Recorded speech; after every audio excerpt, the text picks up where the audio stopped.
Good morning. चलिए आज हम पार्ट 9 क्रिया और काल हिंदी व्याकरण में रिवीजन करेंगे। तो यहाँ पर क्रिया मीन्स होता है वर्ब, है ना। क्रिया क्या कहलाती है? क्रिया का अर्थ होता है कार्य या काम। क्रिया मीन्स होता है कार्य या काम करना। हम लोग जो भी काम करते हैं यह हमारे शरीर के द्वारा जो भी कार्य होता है या हमारे शरीर के द्वारा जो भी कार्य होता है, ये सब क्या कहलाती हैं? क्रियाएं होती हैं। जैसे खाना खाते हैं, ये भी क्रिया है ना। पीना भी, खेलना, सोना, रोना, पढ़ना, नाचना आदि ये सब क्या है? हमारी क्रियाएं हैं जो हम अपने शरीर से करते, शरीर के द्वारा हम करते हैं। जब ये क्रिया शब्द वाक्य में जाते हैं तो उनका रूप काल के अनुसार बदल जाता है। ठीक है, क्या हो जाता है? क्रिया शब्द वाक्य में जाते हैं तो उनका काल जो रहता है वो काल के अनुसार बदल जाता है। जैसे यहाँ पर उदाहरण दिया है, नीलम नृत्य कर रही है। कौन सा काम कर रही है? नाचने का, नृत्य करने का। तो ये इनके साथ जब जुड़ गया तो ये क्या हो गया? काल में परिवर्तित हो गया। फिर माता जी खाना खा रही है। खाना मीन्स यहाँ पर भी क्रिया हो रही है। बच्चे खेल रहे हैं, खेल। घोड़ा दौड़ता है, दौड़ता। बच्चा रो रहा है, सो रहा है, सो। यहाँ पर संजय पढ़ रहा है, पढ़। यहाँ पर क्या है? क्रिया है। ठीक है। ऊपर लिखे वाक्यों में कर रही है, नाच रही है, खेल रहे हैं, दौड़ता है, सो रहा है, पढ़ रहा है, इससे किसी काम के करने या होने की सूचना मिलती है। इस प्रकार इस प्रकार के शब्द क्रिया कहलाते हैं। ठीक है। फिर जिस शब्द से किसी कार्य के करने या होने का ज्ञान हो ना, जिस शब्द से किसी कार्य के करने या होने का ज्ञान हो उसे क्रिया कहते हैं। जैसे प्रदीप लिख रहा है, ये क्या हो रही है? क्रिया हो रही है ना। अब क्रिया के भेद दिए हैं। क्रिया के क्या भेद हैं? क्रिया के 2 भेद बताए हैं। पहला है सकर्मक क्रिया और दूसरा है अकर्मक क्रिया। और सकर्मक क्रियाएं क्या कहलाती हैं?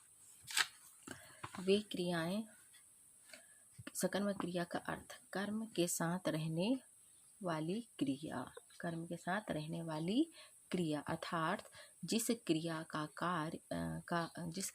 का कर्म होता है उसे सकर्मक क्रिया कहते हैं, है ना। सकर्मक क्रिया का मतलब होता है कर्म के साथ रहने वाली क्रिया। जैसे मैं पुस्तक पढ़ता हूँ, दुकानदार फल बेचता है, प्रवीण खाना खाता है, आराधना पत्र लिखती है। तो यहाँ पर ऊपर लिखे जो उदाहरण को ध्यान से पढ़ो और इस वाक्य को देखो कि दुकानदार फल बेचता है ना। दुकानदार क्या बेचता है? फल बेचता है आदि। इसके लिए प्रश्न पूछा जाए कि दुकानदार क्या बेचता है तो उत्तर मिलेगा फल। तो ये पहले से यहाँ पर क्या दे दिया है? इसके उत्तर दे दिए हैं, लेकिन हमको क्या करना है? उसके क्वेश्चन पहले बनाना है, फिर उसके आंसर हमको मिलेगा। फिर यहाँ पर है क्रिया से पहले क्या लगाकर प्रश्न करने पर जो उत्तर प्राप्त होता है उसे कर्म कहते हैं। जो हम क्या लगाते हैं ना पहले आंसर क्वेश्चन जब हम लिखते हैं तो क्या कर रहा है, ये क्या लिख रहा है, तो ये क्या थे? उसके कर्म थे।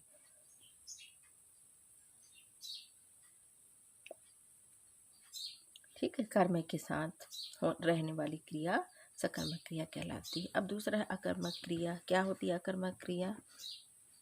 अकर्मक क्रिया का अर्थ है कर्म के बिना होने वाली क्रिया। मतलब इसमें कर्म की जरूरत नहीं पड़ती। जिस क्रिया के करने या होने के लिए कर्म आवश्यक नहीं होता है उसे अकर्मक क्रिया कहते हैं। जैसे मोर नाचता है। क्या कर रहा है? मोर नाचता है। चिड़िया उड़ती है। आंसू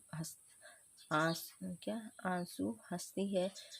प्रत्यक्ष उड़ता है। ऊपर लिखे वाक्यों में नाचता है, हंसती है, उड़ती है, दौड़ता है क्रियाओं को करने के लिए कर्म आवश्यक नहीं है। जैसे मोर नाचता है। मोर क्या करता है ये तो बताने की जरूरत ही नहीं है, मोर तो हमेशा नाचता ही है।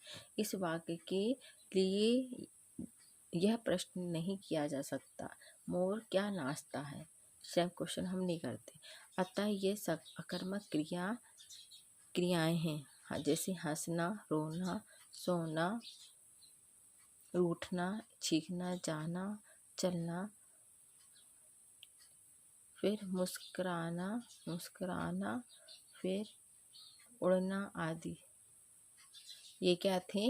अकर्मक क्रियाएं थी। ठीक है, अब देखते हैं हम काल। काल क्या है? काल का अर्थ होता है समय। क्रिया के होने के समय को ही काल कहा जाता है, अर्थात जिस समय में काम किया जाता है यही उसका काल कहलाता है। फिर काल के 3 प्रकार के होते हैं, वर्तमान काल, भविष्य काल और भूतकाल। थोड़ा सा ऊपर नीचे बोल दिए। सबसे पहले होते हैं काल, भूतकाल, है ना। फिर दूसरा होता है वर्तमान काल और भविष्य काल। भूतकाल मतलब होता है जो बीत चुका, जो पहले हो चुके हैं, वो कहलाते हैं पास्ट टेंस या भूतकाल। और वर्तमान काल जो हम अभी काम कर रहे हैं ना, वो क्या कहलाए? जो अभी होने वाले हैं वो वर्तमान काल या प्रेजेंट टेंस में आ जाते हैं। फिर भविष्य काल या मतलब फ्यूचर, मतलब भविष्य में हम क्या करने वाले हैं, तो वो किस में आ जाता है? भविष्य काल में आ जाता है। ठीक है, तो हमने आज क्रिया और काल के बारे में पढ़ा। काल कितने प्रकार के होते हैं? 3 प्रकार के होते हैं, भूतकाल, वर्तमान काल और भविष्य काल, है ना। तो इसे आप अच्छे से रिवाइज करें और लर्न करते जाएं। ओके।